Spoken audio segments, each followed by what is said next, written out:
Di ruang loker yang pengap di Pusat Olahraga Gelora Bung Karno, Jakarta, Andi memegang erat sapu tangannya sambil menatap Otto yang jatuh dari loker Bima. Tak disangka, pengakuan kecil yang ia dengar malam itu justru membuat hatinya berdegup kencang karena Bima, juara tinju nasional yang selalu menghinanya, ternyata menyimpan rahasia yang sama dengannya.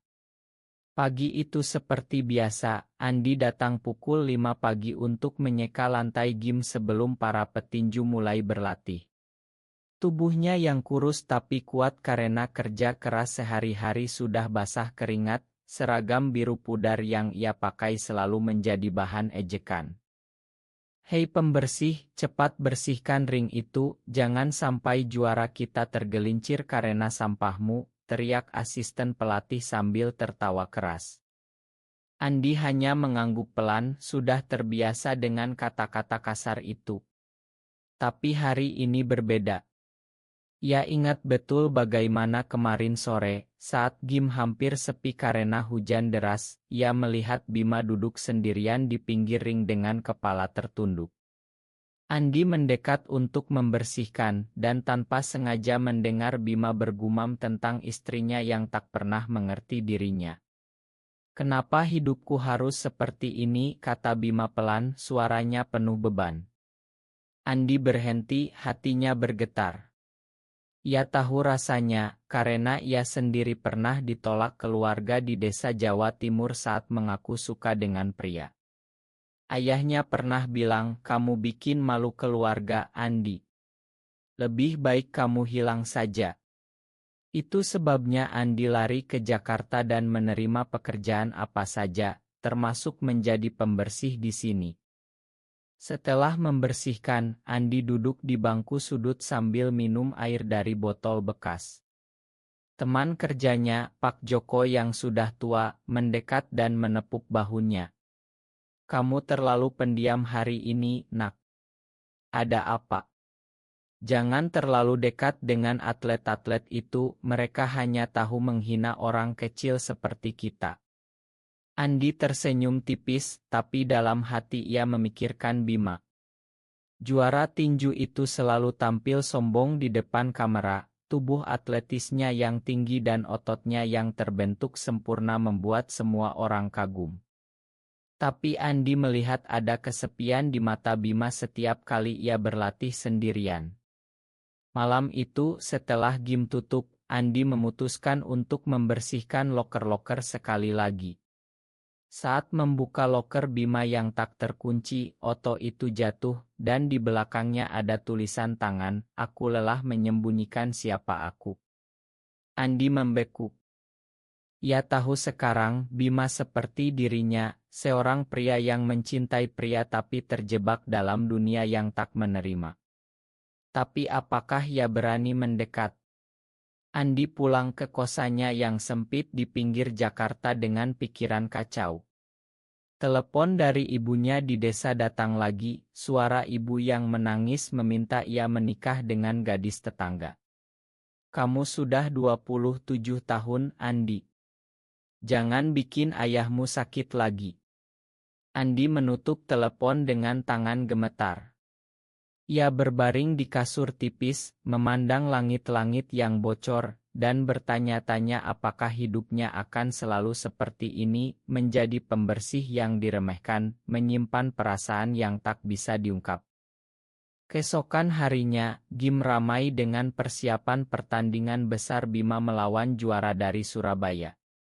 Andi menyeka lantai dengan lebih teliti, tapi matanya tak lepas dari Bima yang sedang memukul samsak dengan keras. Saat istirahat, Bima lewat di depannya dan sengaja menyenggol bahu Andi. "Minggir, dasar pemalas," katanya dingin. Andi diam saja, tapi dalam hati ia merasa sakit. Ia ingat percakapan singkat kemarin, bagaimana Bima sempat menatapnya dengan mata yang berbeda sebelum kembali memasang topeng.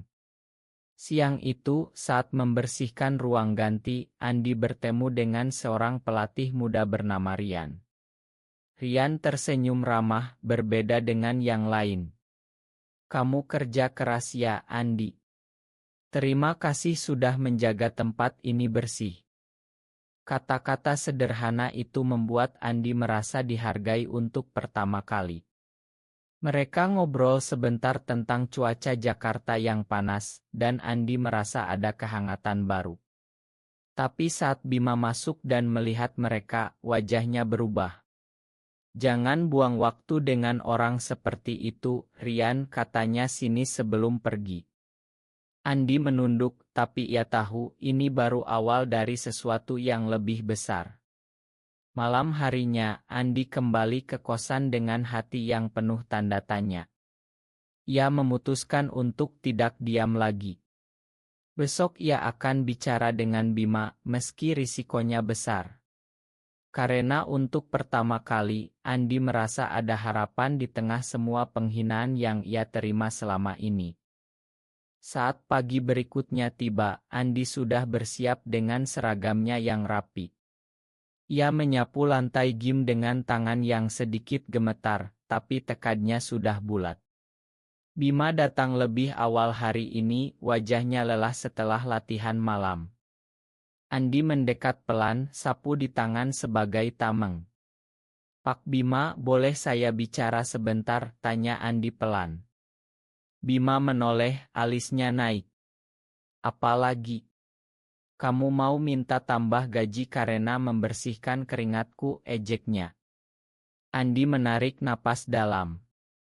"Saya lihat Oto itu di loker Anda kemarin. Saya tahu rasanya, Pak. Saya juga seperti Anda." Wajah Bima langsung pucat.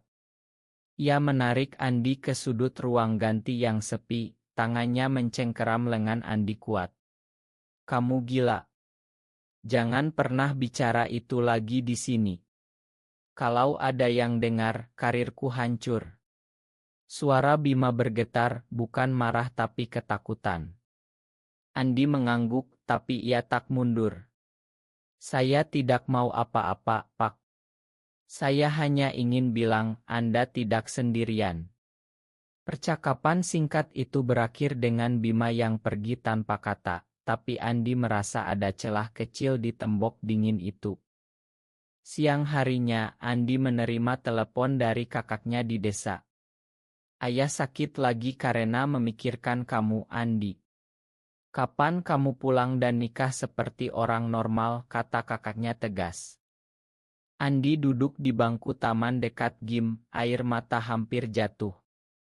Ia ingat masa kecilnya, bermain sepak bola dengan teman-teman tapi selalu merasa berbeda. Di Jakarta, ia bertahan dengan pekerjaan ini, gaji kecil tapi cukup untuk kirim uang ke rumah. Teman kerjanya Pak Joko datang lagi, membawa roti dari warung. "Kamu kelihatan sedih, Nak. Cerita dong. Dunia ini memang keras buat orang seperti kita."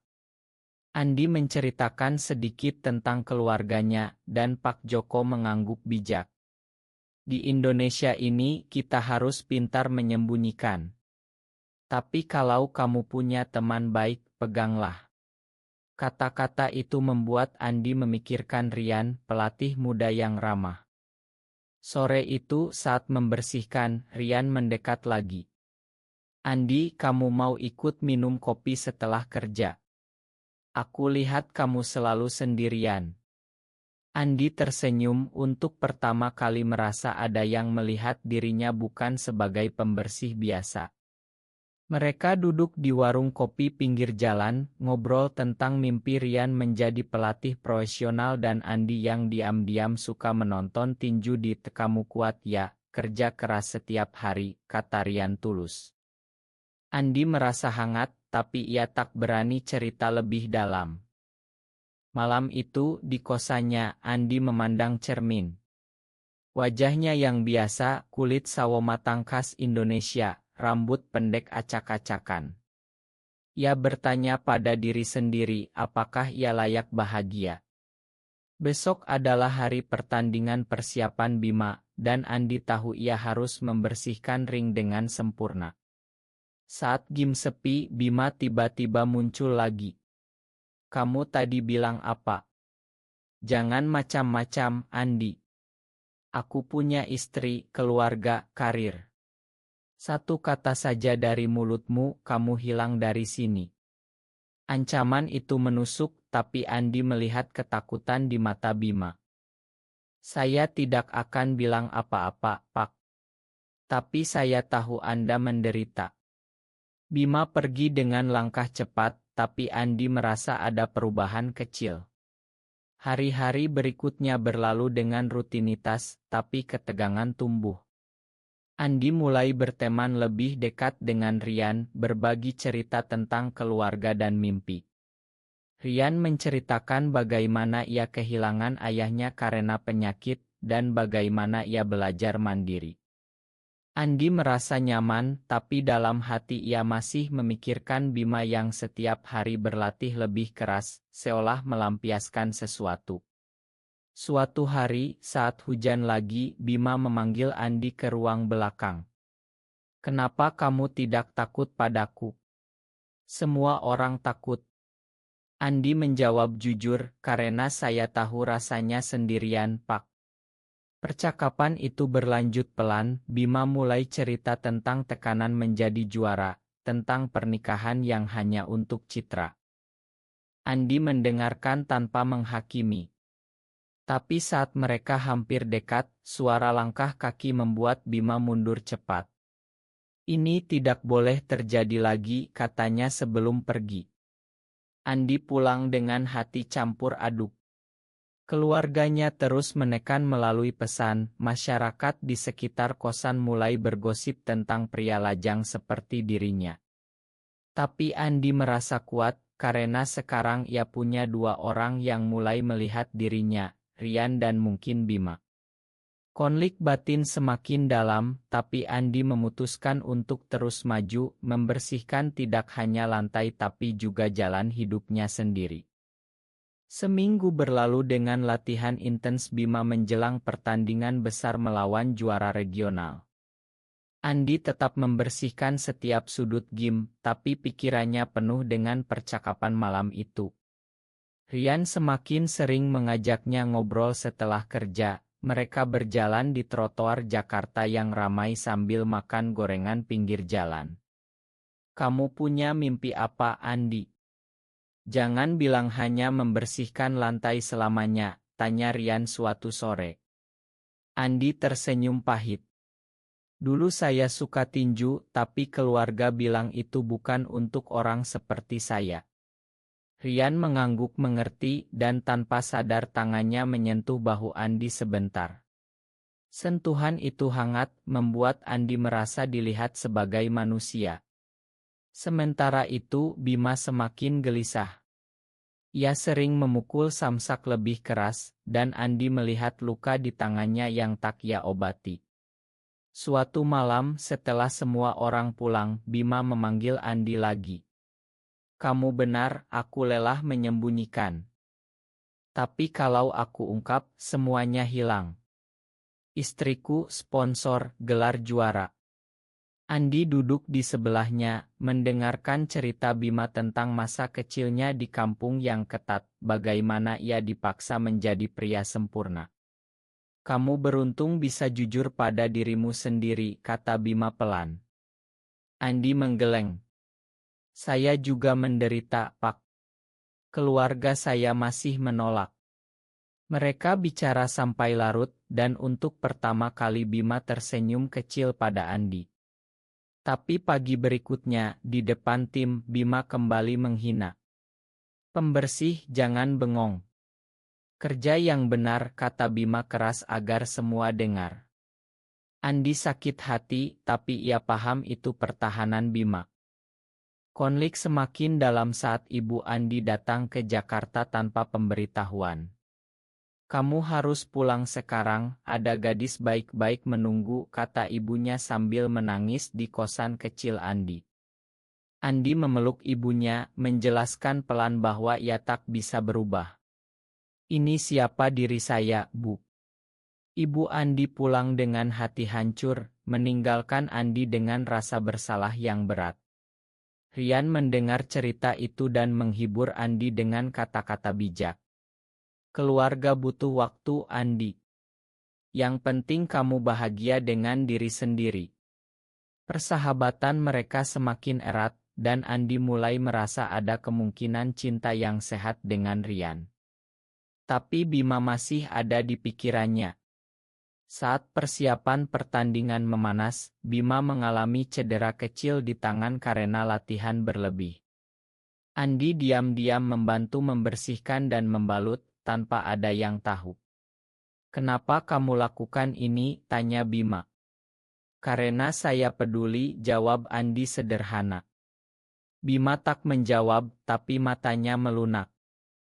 Konflik batin Andi mencapai puncak saat ia harus memilih antara diam atau membantu Bima menghadapi dirinya sendiri.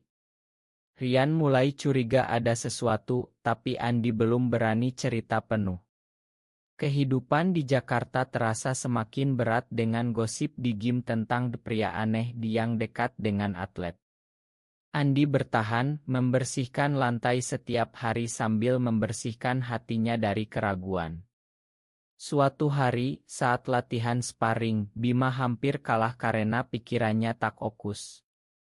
Ia menatap Andi dari ring, dan Andi tahu saatnya tiba. Pengakuan kecil yang ia berikan mulai membuka pintu, tapi juga membawa risiko besar. Andi pulang malam itu dengan tekad baru, siap menghadapi apapun yang datang besok. Pertandingan persiapan tiba, game penuh penonton dan media. Andi membersihkan pinggir ring dengan hati berdebar, melihat Bima naik ke atas dengan wajah tegang. Pertarungan berjalan ketat, Bima menang tapi terlihat lelah bukan karena lawan melainkan karena beban di dadanya. Setelah pertandingan di ruang ganti, Bima memanggil Andi diam-diam. "Aku tak bisa terus begini, Andi. Pengakuanmu kemarin membuatku berpikir." Mereka bicara panjang, Bima akhirnya mengaku bahwa ia juga merasakan sesuatu yang sama sejak lama tapi takut. Tapi saat itu, seorang jurnalis lewat dan hampir mendengar. Bima panik, mendorong Andi keluar kasar di depan orang. "Pergi kamu, jangan ganggu aku lagi," teriaknya agar terlihat normal. Andi tersandung, hatinya hancur. Rian melihat kejadian itu dan mendekat. "Kamu baik-baik saja? Bima selalu kasar padamu." Andi mengangguk, tapi air mata hampir jatuh. Malam itu, Rian mengajak Andi makan malam di rumah kecilnya. Mereka duduk di teras, Rian memegang tangan Andi pelan. "Saya suka kamu, Andi. Bukan sebagai teman biasa." Andi terkejut tapi bahagia, ia menceritakan sebagian tentang Bima tanpa nama. Rian mengerti dan mereka berpelukan pertama kali, hangat dan penuh pengertian. Itu momen bahagia di tengah badai. Tapi konflik meledak saat keluarga Bima datang ke game. Istri Bima curiga dan memaksa Andi diinterogasi. "Kamu dekat dengan suamiku. Jangan macam-macam." Andi diam, tapi Bima tak membela, malah bilang dia hanya pembersih, jangan dipikirkan. Pengkhianatan itu membuat Andi menangis sendirian di belakang game. Pak Joko menghibur, "Hidup memang penuh pilihan berat, nak." Andi memutuskan untuk menjauh, fokus pada pekerjaan dan Rian. Tapi Bima tak bisa lepas, ia mulai kehilangan fokus latihan. Suatu malam, Bima datang ke kosan Andi, mabuk dan menangis. "Makan aku. Aku takut kehilangan segalanya." Andi memakan, tapi ia tahu ini tak bisa terus. Rian mendukung Andi sepenuhnya, mereka mulai merencanakan masa depan kecil, seperti liburan ke pantai bersama. Konflik sosial semakin terasa saat berita tentang atlet dan isu pribadi dimulai beredar samar di media. Andi merasa terjebak antara cinta baru dengan Rian dan tanggung jawab emosional pada Bima. Keluarganya di desa semakin menekan, kakaknya mengirim pesan ancaman. Andi berdiri di jendela kosan, memandang lampu kota Jakarta, dan memutuskan satu hal besar. Besok ia akan bicara terbuka dengan Bima, apapun risikonya. Pengakuan itu akan menjadi pukulan bagi Bima, tapi mungkin juga keselamatan. Malam itu Andi tidur dengan damai untuk pertama kali, siap menghadapi konsekuensi. Hari pertandingan besar tiba, stadion penuh ribuan penonton. Andi membersihkan ring dengan tangan mantap, meski hatinya bergejolak. Bima naik ke ring, tapi matanya mencari Andi di pinggir. Pertarungan dimulai sengit, Bima unggul tapi tiba-tiba ragu saat melihat Andi berdiri tegar. Di ronde ketiga, saat Bima hampir menang, Andi memutuskan bertindak. Ia naik ke pinggir ring dan berbisik pelan pada Bima saat jeda, "Kamu kuat karena dirimu sendiri, Pak. Jangan sembunyikan lagi." Kata-kata itu seperti pukulan bagi Bima. Fokusnya buyar, lawan memanatkan dan menjatuhkan Bima dengan hok keras. Stadion gempar, Bima tersungkur, gelar juara hilang dalam sekejap. Media heboh, Bima duduk di sudut ring dengan wajah hancur bukan karena pukulan isik tapi karena pengakuan batin yang tiba-tiba terbuka. Andi mundur pelan, tahu ia telah melakukan pilihan berat. Malam itu berita menyebar cepat, sponsor mundur, istri Bima marah besar. Bima datang ke gym kosong, menemukan Andi yang masih membersihkan. "Kamu hancurkan aku," kata Bima pelan. Andi menjawab, "Saya hanya ingin Anda bebas, seperti saya belajar bebas." Mereka bicara lama, Bima akhirnya menangis dan memeluk Andi sebagai teman. "Terima kasih Andi. Kamu benar." Rian menunggu Andi di luar, memeluknya erat. "Kamu berani sekali." Keluarga Andi mendengar berita samar dan menelepon, ibunya menangis tapi kali ini bilang, "Kami coba mengerti, Nak." Konflik mulai mereda, meski masyarakat masih bergosip. Andi merasa tumbuh, dari pembersih yang diremehkan menjadi pria yang punya suara. Bima mundur dari tinju sementara, mulai terapi dan membuka diri pelan pada keluarganya. Andi dan Rian semakin dekat, berbagi hari-hari sederhana seperti jalan di Monas atau makan malam di rumah. Tapi ada pengorbanan, Andi kehilangan pekerjaan sementara karena gosip, tapi Rian membantu mencari yang baru. Persahabatan dengan Pak Joko tetap kuat, menjadi keluarga baru. Andi belajar bahwa pengakuan bukan akhir, tapi awal pertumbuhan. Konflik internal selesai, Andi sekarang berdiri tegak, tak lagi takut pada pandangan orang. Bulan-bulan berikutnya berlalu dengan perubahan besar. Andi mendapat pekerjaan baru di pusat komunitas olahraga kecil, masih membersihkan tapi sekarang dengan senyum. Bima datang berkunjung sebagai teman, sudah lebih tenang setelah kehilangan gelar. "Kamu selamatkan aku dari hidup bohong, Andi," katanya sambil tersenyum. Mereka berpelukan sebagai saudara, tanpa rahasia lagi. Rian dan Andi pindah ke apartemen kecil bersama, membangun hidup baru penuh tawa dan dukungan. Keluarga Andi mulai menerima, ibunya datang berkunjung dan memeluk Rian. "Kalian berdua bahagia, itu yang penting." Masyarakat di sekitar mulai berubah pelan, Andi menjadi inspirasi bagi teman-teman gay lain di Jakarta. Persahabatan dengan Pak Joko tetap, mereka sering ngobrol malam tentang hidup. Andi sering mengingat hari-hari diremehkan, tapi sekarang ia tahu setiap pukulan emosional membawa pada kebebasan. Suatu sore di taman, Andi dan Rian duduk di bangku, memandang matahari terbenam. Rian memegang tangan Andi erat. "Kamu adalah pahlawanku." Andi tersenyum, merasa lengkap. Perjalanan panjang dari pembersih yang dianggap tak berharga kini berakhir dengan kedamaian. Bima juga menemukan jalan baru, membuka sekolah tinju untuk anak-anak kurang mampu, mengajarkan keberanian sejati. Andi berdiri di balkon apartemennya suatu malam, angin Jakarta menyapu wajahnya. Ia tahu pilihan pengakuannya membawa badai, tapi juga membawa cahaya bagi banyak orang.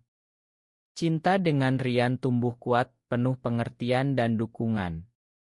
Keluarga, teman, masyarakat, semuanya perlahan menerima. Andi akhirnya bahagia bukan karena sempurna tapi karena berani. Kisahnya mengajarkan bahwa setiap orang punya kekuatan untuk bangkit meski dari posisi terendah. Di tengah kota yang sibuk, Andi kini berjalan dengan kepala tegak, sapu di masa lalu tapi hati yang bebas. Ia sering tersenyum mengingat bagaimana satu pengakuan kecil bisa meruntuhkan tembok besar. Hidup terus berjalan dengan cinta, persahabatan, dan penerimaan yang ia bangun sendiri. Apakah keberanian mengungkap identitas diri selalu membawa kebahagiaan, atau kadang lebih baik diam demi orang yang kita cintai? Benar atau salah?